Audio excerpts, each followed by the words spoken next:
وقار کا سبب ہوتا ہے۔ شوہر اور بیوی ایک دوسرے کے لیے عزت اور وقار کا سبب ہوتے ہیں۔ لباس سردی گرمی سے بچاتا ہے۔ شوہر اور بیوی ایک دوسرے کو زندگی کے رنج و غم میں مشکلات سے بچاتے ہیں، ایک دوسرے کا سہارا بنتے ہیں۔ لباس اور جسم میں کوئی آڑ اور اجنبیت نہیں ہوتی، ایسے ہی شوہر اور بیوی میں کوئی اجنبیت نہیں ہوتی، یہ ایک گہرا تعلق ہوتا ہے۔ اگر کوئی دوسرا شخص انسان پر کیچڑ اچھالے تو اس کا لباس خراب ہوتا ہے، یعنی کسی کی بیوی کے سامنے اس کے شوہر کی برائی کرے یا شوہر کے سامنے بیوی کی برائی کرے تو وہ اس کے لیے تکلیف کا سبب ہوتا ہے۔ اپنے لباس کو خود داغدار کرنا ایک ذلت اور عیب کا سبب ہے۔ اس لیے شوہر اور بیوی کا تعلق ایسا ہے کہ باہم اگر کوئی جھگڑا بھی ہو جائے، اونچ نیچ بھی ہو جائے، تو اس کا ذکر بہت دوسروں کے سامنے نہیں کرنا چاہیے، کیونکہ شوہر کا بیوی کے بارے میں عام لوگوں کے سامنے برا بھلا اس کو کہنا یا اسی طرح وائس ورثہ، یہ چیز انسان کی خود اپنی ذلت اور رسوائی کا سبب بنتا ہے۔ انسانی تعلقات میں کوئی تعلق خواہ کتنا بھی گہرا کیوں نہ ہو، ماں اور بچے کا کیوں نہ ہو، بہن بھائی کا کیوں نہ ہو، شوہر اور بیوی کا کیوں نہ ہو، ان رشتوں میں کبھی نہ کبھی کوئی ناراضگی اور کوئی تلخی اور کوئی کھچاؤ آ ہی جاتا ہے۔ ایسے موقع پر انسان کو صبر سے کام لینا چاہیے اور ایک دوسرے کے عیب دوسروں کے سامنے اچھالنے سے پرہیز کرنا چاہیے، اس سے انسانی زندگی میں تلخیاں پیدا ہوتی ہیں۔ وَلَا تَأْكُلُوا أَمْوَالَكُمْ بَيْنَكُمْ بِالْبَاطِلِ، اور تم لوگ نہ تو آپس میں ایک دوسرے کے مال ناروا طریقے سے کھاؤ۔ ناروا طریقے سے کھانے کا مطلب کیا ہے؟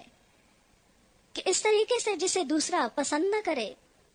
ناپسندیدہ طریقوں میں دھوکے سے کسی کا مال حاصل کرنا، خیانت کرنا، چوری کرنا، غصب کرنا، ڈاکہ ڈالنا، رشوت کا لین دین، سود اور جوئے کے ذرائع سے حاصل کردہ آمدنی، یہ تمام چیزیں ناجائز ذرائع آمدنی ہیں۔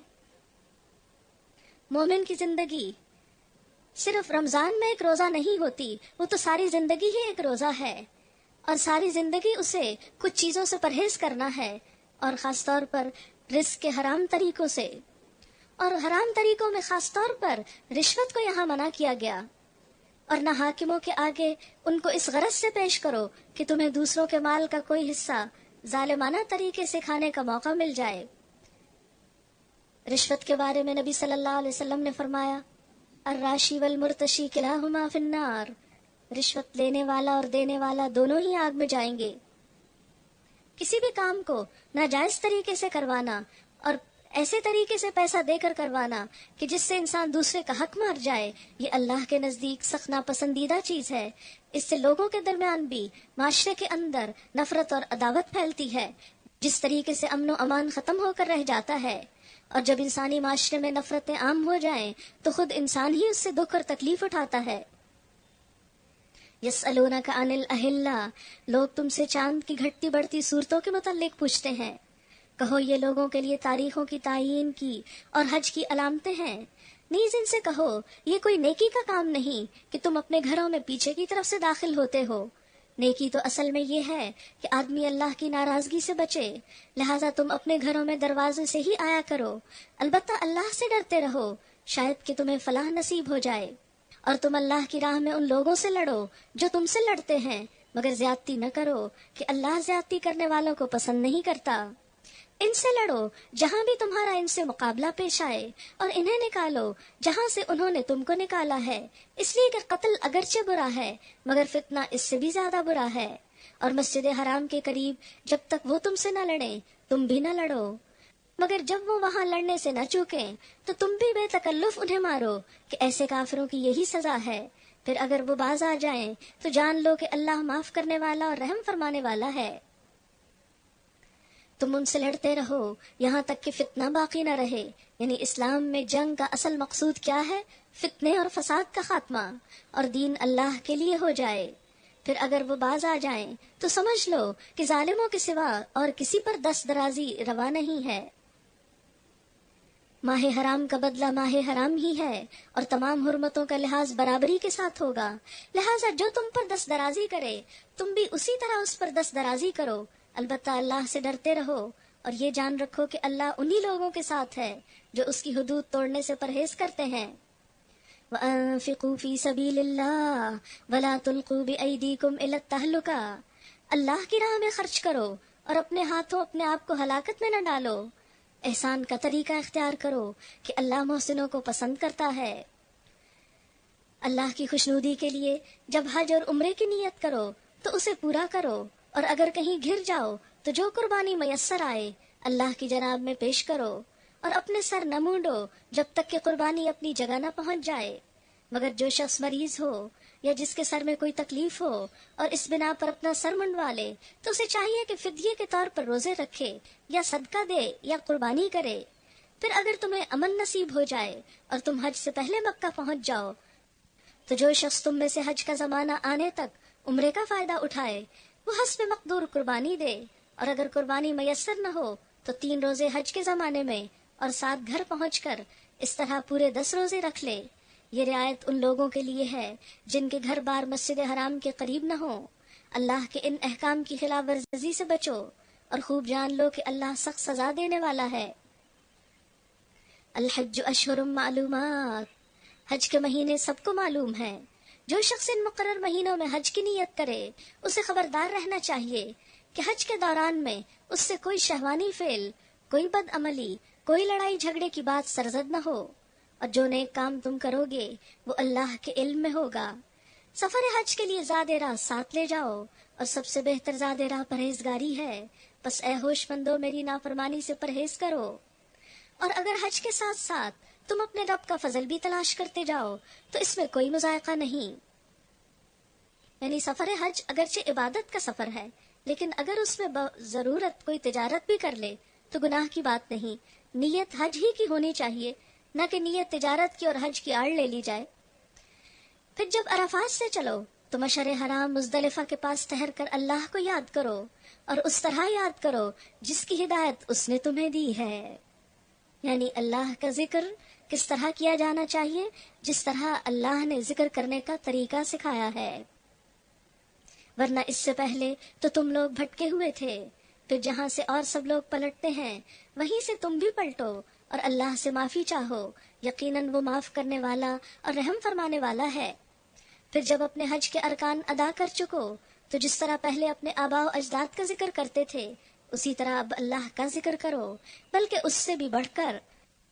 ان میں سے کوئی تو ایسا ہے جو کہتا ہے کہ اے ہمارے رب ہمیں دنیا میں ہی سب کچھ دے دے، ایسے شخص کے لیے آخرت میں کوئی حصہ نہیں۔ اس آیت کو پڑھ کر ہم سب کو اپنے عمل پر غور کرنا چاہیے کہ ہم عام طور پر نماز کے بعد حج عمرے کے موقع پر یا قبولیت دعا کے موقع پر کون سی دعائیں مانگتے ہیں؟ کیا ایسا تو نہیں کہ ہماری دعاؤں میں صرف دنیا ہی کے حصول کی دعائیں شامل ہیں؟ نہیں، بندہ مومن صرف دنیا نہیں مانگتا، اس لیے کہ اس کی نگاہ بہت بلند ہے، اس کی نگاہ صرف نیچے نہیں جاتی، وہ نیچے سے بہت اونچی اٹھتی ہے، اوپر جاتی ہے۔ اسی لیے اللہ تعالیٰ نے فرمایا وَمِنْهُمْ مَنْ يَقُولُ رَبَّنَا آتِنَا فِي الدُّنْيَا حَسَنَةً وَفِي الْآخِرَةِ حَسَنَةً وَقِنَا عَذَابَ النَّارِ۔ وہ کہتا ہے اے ہمارے رب ہمیں دنیا میں بھی بھلائی دے اور آخرت میں بھی بھلائی، اور آگ کے عذاب سے ہمیں بچا لے۔ یعنی دنیا کی بھلائی، آخرت کی بھلائی کے علاوہ اس کی فکر کیا ہے کہ کہیں مجھ سے کوئی ایسی غلطی نہ ہو جائے کہ اس کی وجہ سے میں جہنم میں جا پڑوں، آگ میں جا پڑوں۔ عام طور پر ہم لوگ یہ سمجھتے ہیں کہ اگر چھوٹی سی کوئی نیکی کا کام کر لیا، کوئی اچھی بات ہو گئی تو بس یہی کافی ہے جنت میں جانے کے لیے، بہت زیادہ فکر کرنے کی کیا ضرورت ہے۔ لیکن بندہ مومن کسی حال میں بھی آخرت اور جہنم کی فکر سے بے نیاز نہیں ہوتا۔ اس کا سب سے بڑا غم، اس کی سب سے بڑی پریشانی اور فکر یہی ہے کہ میرا انجام کیا ہوگا، میرا ابدی ہمیشہ ہمیشہ کا ٹھکانہ کیسا ہوگا۔ فرمایا اولئک لہم نصیب مما کسبوا، ایسے ہی لوگ وہ ہیں جن کے لیے حصہ ہے مما کسبوا، اس میں سے جو انہوں نے کمائی کی، اور اللہ کو حساب چکاتے کچھ دیر نہیں لگتی۔ دنیا کے لیے بھی اللہ کا یہ قاعدہ ہے کہ جیسی کوشش کرو گے ویسا پاؤ گے۔ دنیا کی کامیابی کے لیے بھی اللہ نے کوشش شرط رکھی اور آخرت کے لیے بھی کوشش ہی شرط ہے. لیس للانسان الا ما سعی.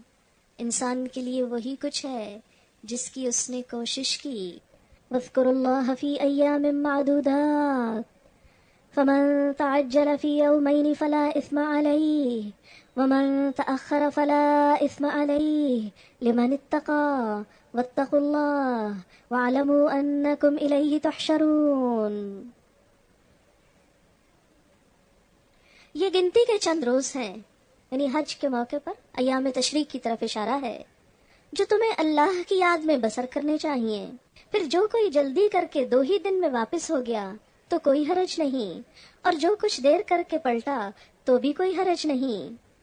یعنی مینا میں یوم النحر کے بعد 2 یا 3 دن اپنی چوائس کے مطابق قیام کیا جا سکتا ہے، لیکن فرمایا شرط یہ ہے کہ یہ دن اس نے تقوی کے ساتھ بسر کیے ہوں. انسان کے درجات کی بلندی کا سبب تقوی ہے. اور اللہ کی نافرمانی سے بچو اور خوب جان رکھو کہ ایک روز اس کے حضور میں تمہاری پیشی ہونے والی ہے. حج کیا چیز ہے؟ حج کا مقصد کیا ہے؟ انسان اپنا سب کچھ چھوڑ کر جب اللہ کے گھر جاتا ہے تو اس کا یہ سفر دراصل اللہ کو پا لینے کا سفر ہوتا ہے. توکل علی اللہ کی تصویر ہوتا ہے. اس لیے یہ سفر خالص اللہ ہی کی رضا کے لیے ہونا چاہیے. یہ سفر تزکیہ نفس کا سفر ہوتا ہے.